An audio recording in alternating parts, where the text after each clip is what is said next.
Hi, welcome back to my channel. ഇപ്പം subscribe ചെയ്ത എല്ലാവർക്കും വളരെ നന്ദി. നിങ്ങൾ എൻ്റെ ചാനൽ സബ്സ്ക്രൈബ് ചെയ്യാത്തവരാണെങ്കിൽ സബ്സ്ക്രൈബ് ചെയ്യുക. അപ്പം ഞാൻ ഇന്നിവിടെ വന്നിരിക്കുന്നത് ബിസ്ക്കറ്റ് കേക്ക് റെസിപ്പി ആയിട്ടാണ്. അപ്പം എന്ത് ബിസ്ക്കറ്റ് വെച്ചിട്ട് നിങ്ങൾക്ക് ചെയ്യാവുന്നതാണ്.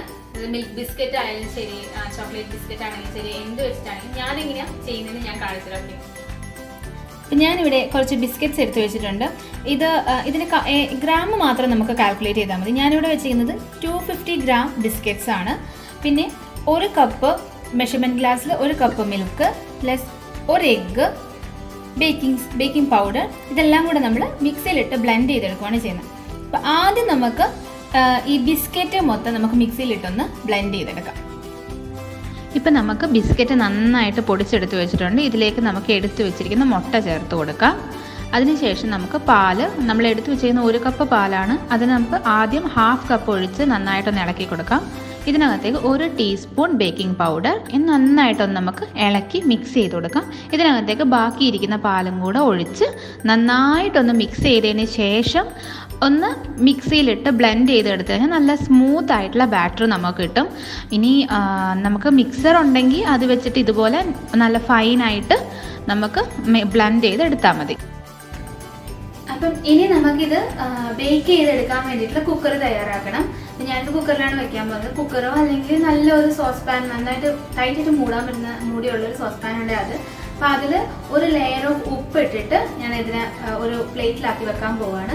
നമുക്കതിന് 10 മിനിറ്റ് പ്രീ ഹീറ്റ് ചെയ്യണം. 10 മിനിറ്റ് എന്ന് പറയുന്നത് അതൊരു ആവറേജ് ടൈമിംഗ് ആണ്. ചിലപ്പോൾ ഒരു 5 മിനിറ്റ്സ് ഉണ്ട്. നിങ്ങളുടെ ഗ്യാസിൽ നിങ്ങൾ വെക്കുന്ന തീക്ക് അനുസരിച്ചിരിക്കും. അപ്പം ഞാനത് മീഡിയത്തിൽ വെച്ചിട്ട് ചിലപ്പോൾ ഒരു 5 to 10 മിനിറ്റിനുള്ളിൽ അതൊന്ന് ഏകദേശം ചൂടായി കഴിയുമ്പോൾ നമുക്ക് അതിനകത്തേക്ക് ബേക്കിംഗ് ട്രേയിൽ എടുത്ത് വെക്കാൻ പറ്റുന്നതാണ്.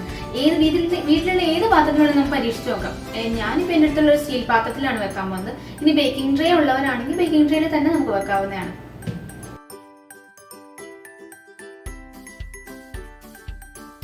അപ്പം നമുക്ക് ഈ ബാറ്റർ നമുക്ക് കുക്കറിലേക്ക് വെക്കാം. കുക്കറിൽ ഇപ്പോൾ നമുക്ക് 10 മിനിറ്റ് പ്രീ ഹീറ്റ് ചെയ്ത് വെച്ചിട്ടുണ്ട്. ഇനി നമുക്ക് 10 മിനിറ്റ് കഴിഞ്ഞിട്ട് എന്തായാലും നോക്കാം.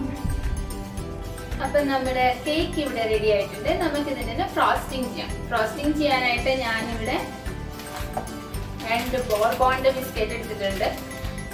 സപ്പോസ് ഈ ബിസ്ക്കറ്റ് ഇല്ലെങ്കിൽ ഏതൊരു ക്രീം ബിസ്ക്കറ്റ് നമുക്ക് എടുക്കാം. ചോക്ലേറ്റ് ഫ്ലേവർ ആകുമ്പോൾ കുറച്ചുകൂടെ അതിനൊരു ടേസ്റ്റ് കിട്ടും.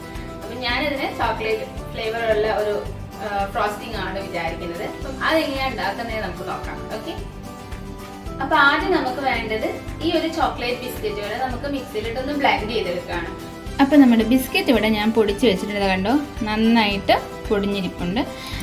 ഈ ബിസ്ക്കറ്റിന് ഓൾറെഡി ഒരു മധുരമുണ്ട്. ഇനി ഇച്ചിരി മധുരം വേണമെന്നുള്ളവർക്ക് ഒരു 2 സ്പൂണ് മധുരം കൂടെ ചേർക്കാം. ഞാനിപ്പോൾ തൽക്കാലം 1 സ്പൂൺ ഇടാം, കാരണം അത്ര മധുരം എനിക്ക് വേണ്ട. ഇനി ഇതിലേക്ക് ഞാനിപ്പോൾ തൽക്കാലം ഒരു 1/2 കപ്പ് പാലൊഴിച്ച് കൊടുക്കുകയാണ്.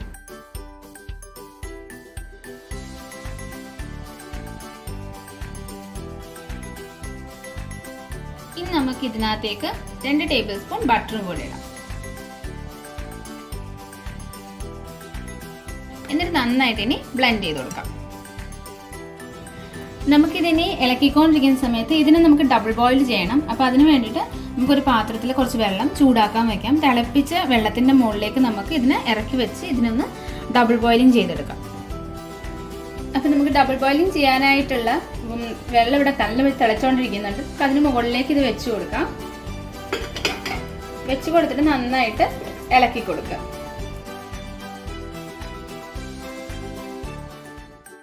അപ്പം നമ്മുടെ ഫ്രോസ്റ്റ് ചെയ്യാനുള്ള ക്രീം ഇവിടെ റെഡി ആയിട്ടുണ്ട്. നമുക്കിത് ഇതിന് പുറത്തേക്കൊന്ന് കേക്കിൻ്റെ പുറത്തേക്ക് പുരട്ടി കൊടുക്കാം. ഓക്കെ.